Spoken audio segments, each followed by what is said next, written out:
So I actually don't have that much to say about this episode, and I'm sure that comes as a little bit of a shock to you, because I bet you expected me to at least talk for a couple minutes about the Shan and Ricard dynamic, but I think that everyone else that talks about this show has already said just about everything that needs to be said about it. And number two, if you've watched all of my videos, you know I've got a condition that makes it a little harder for me to comprehend the sheer gravity of a situation like this, though I could tell that this interactions that they had this episode were different than are normal in this kind of situation.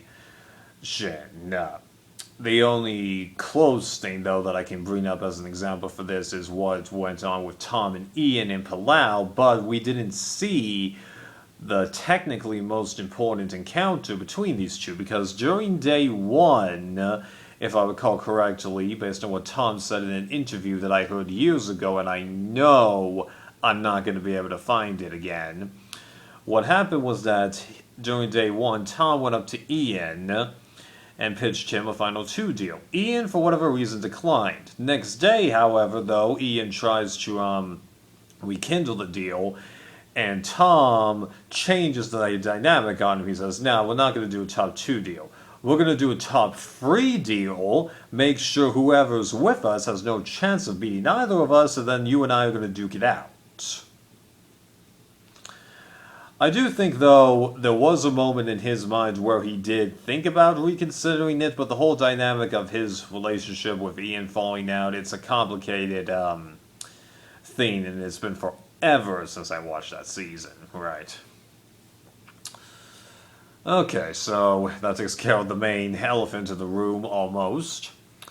The challenges this episode, okay, challenges, but once again, another person that was in danger of going manages to save themselves. Like, yeah, we're getting a lot of that this season. Nah. Although, I'm reasonably positive that this record has been beaten before. Can't give a good example, though, because, like, the best one I can think of is, like, Philippines. Penno saves himself, Abby saves herself, Malcolm saves himself, so that's 3 times, and I think it's happened 3 times here, because Abby got one, Ricardo got one, and, earlier somebody did something that managed to save themselves, so, right.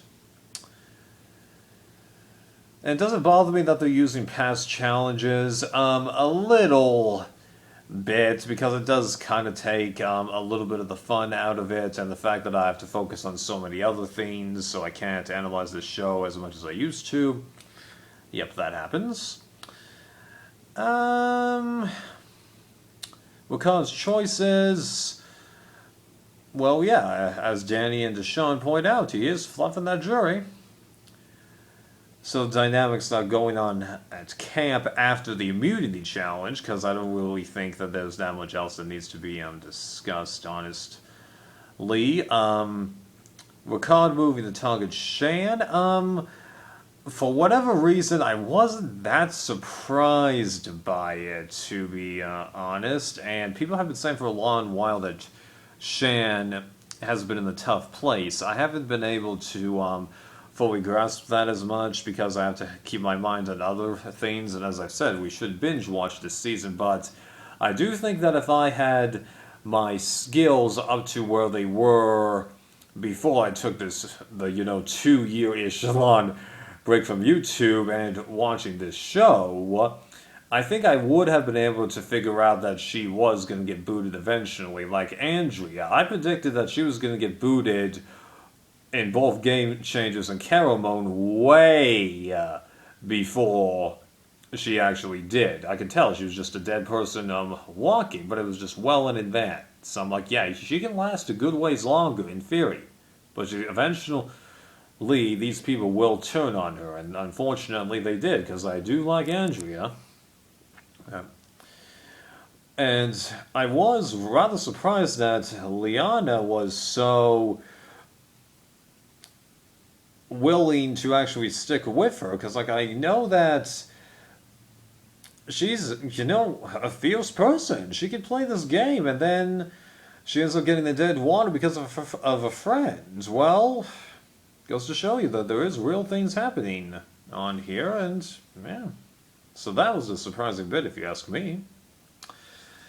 And then Erica, more or less managing to get the old Blue Tribe members to completely agree with the getting rid of the Shan and Liana situation. Granted, I don't think she's doing it in the way that I am implying, but they have rather dramatically increased the chances that one of them makes it, because, as I said, holding everything else equal, it was 1 in, hold on,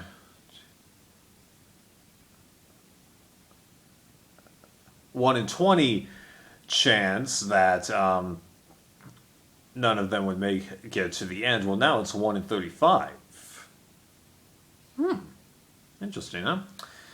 But yeah, it's a bummer that she hasn't really had the greatest amount of opportunities to really do stuff, if you ask me. Possibly I'm missing how well she's improved, but I don't know, just...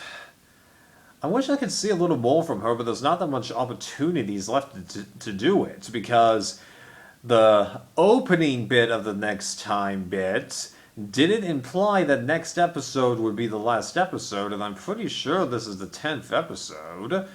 Maybe I'm wrong, but yeah, I'm running out of chances here, Erica. Come on. And then Xander not getting any votes. Just, man, this guy is just writing an insane issue, and really, after so many times where they question him being on the outside, well, but then again, that's what happened to him on the old Yellow Tribe. Man, I really want to know what's going to happen with this guy. And then Deshawn demonstrated the softer side. I like that. Because he has been portrayed as kind of the evil guy, but not that evil, really. Just, if you had to name someone who was, yeah. Because JD was not evil, he's just a bumbling mess in the game, just like I would be. Right. So Shan ultimately leaving, normally you would kind of expect a hole in a season when someone like her goes, but given the fast-paced dynamics of the season and how just about everyone is trying to do something, I don't think it's that big of a deal, honestly. We're still going to get pretty interesting gameplay from here on out, I hope. And I don't think there's anything else for me to mention. See you next time.